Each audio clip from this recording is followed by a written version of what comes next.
to Always Just Learning. I'm your head interviewer, Becky, and today we're going to be interviewing two very important and famous people from the Victorian era. You're going to learn all about them. It's going to be very informational, insightful, and very fun. Stay tuned to find out more. So our first interviewer today is the very famous Charles Dickens. Hi, Mr. Dickens. How are you? I'm good. How are you? I'm great. I have some questions for you, if that's okay. Okay. All right. Can you tell us where you're from and your job occupation? Yeah. I'm from Portsmouth, England, and I'm a writer. Can you tell us a bit about yourself, maybe your childhood? Were there any experiences from it that had some influence on you? Yeah. When I was younger, my dad got sent to prison because he had unpaid debt. And to help him pay his debt, I had to work at a factory 60 hours a week when I was just 12. When his debt was paid, I was sent home from the factory. But my mom wanted me to go back to work. And for that, I never forgave her. But my dad overruled her, so I didn't have to go back. Can you tell us how you started writing and how it was in the beginning? I started getting into writing when my short stories and essays were published in local newspapers and magazines. What about some of the books that you have written? I've written 15 different novels. Some of the novels I've written that you may know are Great Expectations, David Copperfield, and A Christmas Carol. What do you think your most accomplished novel is? I think my most accomplished novel was A Christmas Carol because it was the most popular of all my novels and the most well-known.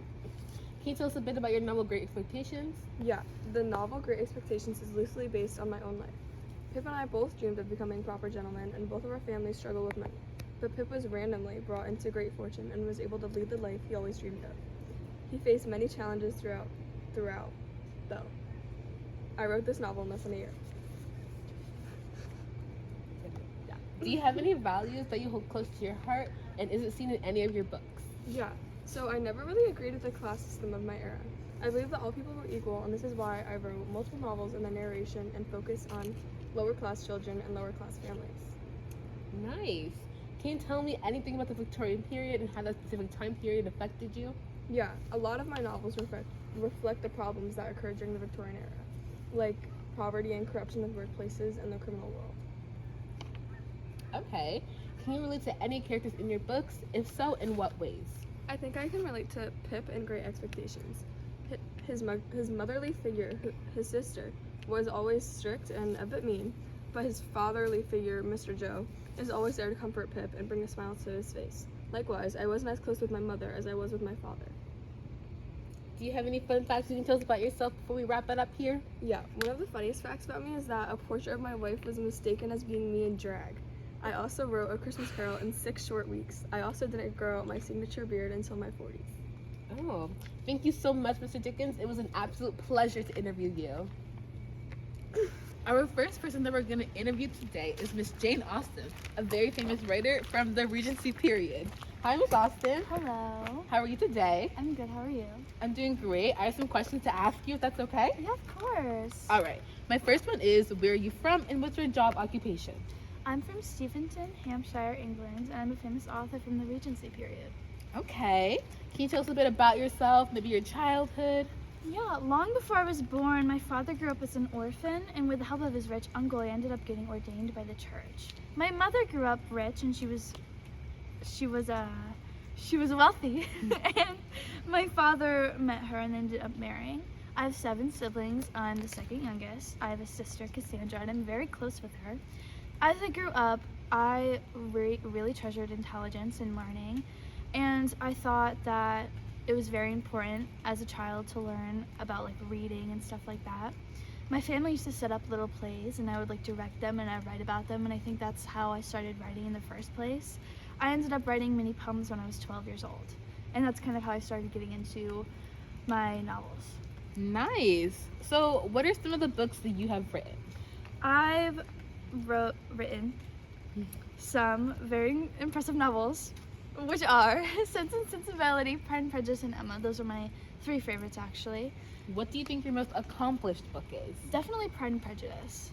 I feel like it has a very strong lesson towards a lot of other women, but I also I love how humorous it is, and I love how like it treasures loyalty and family values. Do you have any values that you hold close to your heart? Are they shown in any of your books? Yeah, definitely. I value like friendship and family a lot, and I feel like that shows it a lot in Pride and Prejudice. The main idea of Pride and Prejudice was how to grow and how you can learn from your mistakes, and that's very evident in my life as well as some of my characters' lives and some of my other books. Nice. You once said that it is a truth universally acknowledged that a single man in possession of a good fortune must be one of a wife. How was this quote seen in Pride and Prejudice? When I first wrote that quote, I was thinking about the rules in society and how there's a lot of pressure on people to get married very early. I wasn't really thinking about the men in that. I was more thinking about the women and how there was a lot of pressure on them to marry a nice, wealthy man, and how it's like impossible for a man to not want a wife and like a wealthy living. And I just feel like how I view society is very different from others, and I put that quote in there to show like it was more of a way of using satire to explain how I thought. Nice. Can you relate to any characters in your books? And if so, in what ways? I can definitely relate to Elizabeth in Pride and Prejudice. She's very smart and she's very witty. I think that I kind of based her off of myself a little bit, and she's a character that I hold to my heart very closely. Okay. And my last question is, do you have any fun facts that you can tell us about yourself?